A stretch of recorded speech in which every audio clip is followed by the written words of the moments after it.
İki vəzifə ki, müsəlmanların boynunda var. O, əmr biməruf və nəhyəz münkərdir. Əmr biməruf və nəhyəz münkər, yəni insanların, müsəlmanların vəzifəsidir ki, digərlərini xeyir işlərə dəvət eləsinlər və pis işlərdən çəkindirsinlər. Ancaq fərdi ibadətlə kifayətlənmək olmaz. İnsan özü yaxşıdırsa, işi bitmir. Gərək digərlərini də öz yoluna dəvət eləsin və baş verən hadisələrə, cəmiyyətdə baş verən hadisələrə biganə olmasın. Bu iki vəzifə insanlar üçün çox mühümdür ki, insan həm özü düz yolda olsun, həm çalışsın başqaları düz yolda olsun, düz yola hidayət olsun bunun vasitəsilə. Bu mühüm vəzifədir və Quran da bu vəzifəyə bir çox yerdə işarə eləyib. Buyurur, sizin içinizdə gərək bir dəstə insan olsun ki, onlar başqa insanları düz yola dəvət eləsinlər, xeyrə çağırsınlar, haqq yola çağırsınlar və pis işlərdən çəkindirsinlər. Əgər bir cəmiyyətdə günah və zülm varsa və o cəmiyyətdə yaşayan mömin insan bu günaha və zülmə etiraz eləmirsə, öz davranışı ilə, əxlaqı ilə, dəvəti ilə, insanları haqqa çağırmaqla, o zaman günahkarlara gələn bəla bunun da halına şamil olacaq. Bəla gələndə ancaq günahkarlara gəlmir, həm də günaha biganə olan möminlərə də gəlir, onları da əhatə edir. O salihlər ki, günaha biganədirlər, günahın qarşısını almağa çalışmırlar, onların da halına şamil olacaq. Əzab onları da əhatə edəcək. Bəla ancaq pislər üçün gəlməyəcək. Hər hansı bir fəsad, günah cəmiyyətdə varsa, ancaq günahkarlar məsuliyyət daşımır, möminlər də məsuliyyət daşıyır. O günaha biganə olan möminlər də. Bəzi insanlar üçün din budur ki, yəni, harada ki, mənə bir ziyan yoxdur, baş ağrı yoxdur, ora qədər mən dindaram. Amma elə ki, birinə bir söz deyəcəm, məsələn, azı söz eşidəcəm, hansısa bir nəyimsə əlimdən çıxacaq, o zaman dindarlığın sərhəddi qutarır, bitir. Bəzi insanlar namazdan təhlükə yoxdur deyə namaz qılırlar. Sabah namaz qılmaq da təhlükəli olsa, namazı da tərk eləyər. İmam Hüseyin ağanın sözü var, Aşurada, Məhərrəmdə çox demişik. Buyurur, insanların çoxu dünyanın quludur, din isə dillərində gəzir. Dinin hesabına yaşadığı vaxtda dindardılar hamısı. Elə ki, yox, din üçün nəsə eləmək lazımdır, imtihan gəldi qabağa, İmam Hüseyin ağa özü buyurur, o zaman görürsən, dindarların sayı azalır. Nə qədər ki, dinin hesabına yaşayırlar, hamı dindardır. Amma bir gün dinə nəsə vermək lazımdır, imtihan gəlib, o zaman görürsən ki, dindarların sayı azdır. Hədisdə var, Allah iki mələyə əmr eləyir, bir qövmü həlak eləsinlər. Keçmiş peyğəmbərlərin zamanında Allah bəlaları açıq, şəffaf göndərərdi. Təbii hadisələr, zəlzələlər, görürsən bir qövmü göydən bəla nazil elərdi, daş yağdırardı. Necə zaman özü sadə idi, bəlalar da sadə idi. İndiki zamanın özü necə mürəkkəbdir, bəlaları da elə açıqdır, bir qədər mürəkkəbdir.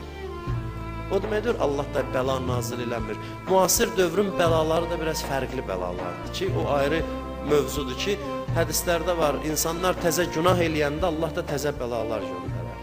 Keçmişdə olmayan bir günah icad eləyirlər, maşallah bəziləri bu işdə mahirdirlər.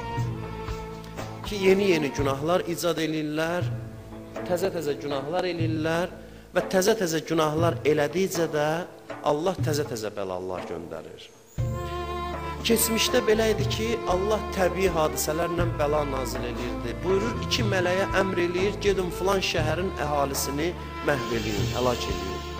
Mələklər enirlər, nazil olurlar yerə, görürlər ki, bu şəhərin içində, ya kəndin içində bir nəfər salih, üzü nurlu, gözəl bir mömin var. Bunlar görür, deyir, yəqin ki, buna bəla nazil olmaz.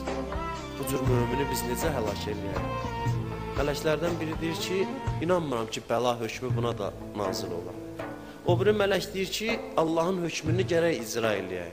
Deyir, yox, bəlkə də Allah hökmündə bir dəyişiklik var. İstəyirəm Allahın özündən soruşam. Gəlir, deyir, ilahi, bu mömin bəndəvi də o günahkarlarla bir yerdə həlak eləyim. Buyurur, bəli, bəla hökmü hamısına aiddir. Mələk soruşur, nə səbəbdən? Axı, bu çox nurani adamdır, mömin adamdır, ibadətlə məşğuldur. Bəs nə səbəbdən? Allah buyurur, o səbəbdən ki, indiyə qədər mənim dinimə görə bircə dəfə qəzəblənməyib, bircə dəfə üzü qızarmayıb, qəzəblənməyib, günaha görə hirslənməyib. Həmişə deyirlər, səbr elə, İslam qəzəbin əleyhinədir. Amma bir neçə yer var ki, orada qəzəblənməmək günahdır. O da budur ki, zülm ola, fəsad ola, nahaq ola, haqsızlıq ola, orada deyəsən, yox, səbr lazımdır, bu səbrin yeridir. İmam Hüseyin ağanı kim öldürdü? Hamı bilir ki, Yezid öldürdü. Və Yezid əmr verdi İbn Ziyada, İbn Ziyad Ömər Sədə, Ömər Səd o qoşuna, onlar bir-bir bu cinayətdə şərik oldular. İndi qiyamət günü olanda İmam Hüseyin qatillərini çağıracaqlar. İmam Hüseyin qatillərini çağıracaqlar, birinci Yezid gələcək. Sonra gələcək o aşağılar, kimlərə ki əmr eləmişdi. Ondan sonra bilirsiniz kimlər gələcək? O kəslər gələcək ki, döyüşdə iştirak eləmədilər. Yezidin qoşununda da dördülər, evlərində oturmuşdular. Amma Yezidin İmam Hüseyini öldürməsinə etiraz eləmədilər. Onlar da Yezidin dəstəsində gələcək. Bununla da siyahı bitməyəcək. Zaman keçib 20-ci əsrdə, bugün də kimlərsə zülmə etiraz eləmirsə, elə bil İmam Hüseyin ağanın qanına şərikdilər. İmam Sadiq dövrü idi, bir nəfər Kufədən gəlirdi. İmam Sadiq dövründə. Dedi, Kufədə vəziyyət necədir? Dedi, danışdı. Dedi, atam Hüseynin, babam Hüseynin qatillərinin vəziyyəti necədir? Dedi, ağa, indiki zaman hara, o zaman hara, indiyə qatillərdən heç kəs qalmayıb. İmam Sadiq buyurdu ki, indiki Kufəlilər də elə o Kufəlilərin əməlinə şərikdirlər. Çünki onların əməlinə razıdırlar bunlar. O əməllərə razıdırlar. İmam Hüseyin ziyarətində lənətlər var. Allah lənət eləsin o dəstəyə ki, eşitdilər sən şəhid olmusan və etiraz eləmədilər. Ancaq öldürənlər məsuliyyət daşımır. Öldürənlərin qabağını almayanlar da məsuliyyət daşıyır. Zülmün qabağında dayanmayanlar da İmam Hüseyin ağanın ölümünə görə, şəhadətinə görə məsuliyyət daşıyırlar.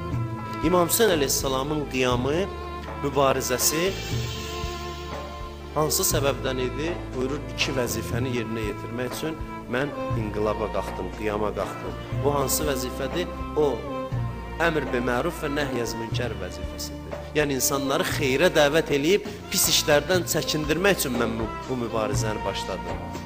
Gör, bu iki vəzifə nə qədər mühümdür ki, İmam Hüseyin əleyhissalam kimi insan bu iki məqsəd üçün canından keçməyə hazırdır. Görün, bu vəzifələr nə qədər mühümdür. Ki, İmam Hüseynin canı çox əziz candır. Allah yanında, Peyğəmbər yanında İmam Hüseyin canlı din idi, dinin mücəssəməsi idi. İmam Hüseyin öz canını bu hədəf üçün verirsə, görün, əmr biməruf və nəhyəz münkər nə qədər böyük hədəfdir, nə qədər böyük məqsəddir. Əmr biməruf və nəhyəz münkər eləmək istəyən insan, digər insanları xeyrə dəvət edib, pis işlərdən çəkindirmək istəyən insan ən birinci məsələ budur ki, sözü deməmişdən əvvəl, başqalarına çatdırmamışdan əvvəl özü əməl eləsin. Bu çox mühümdür.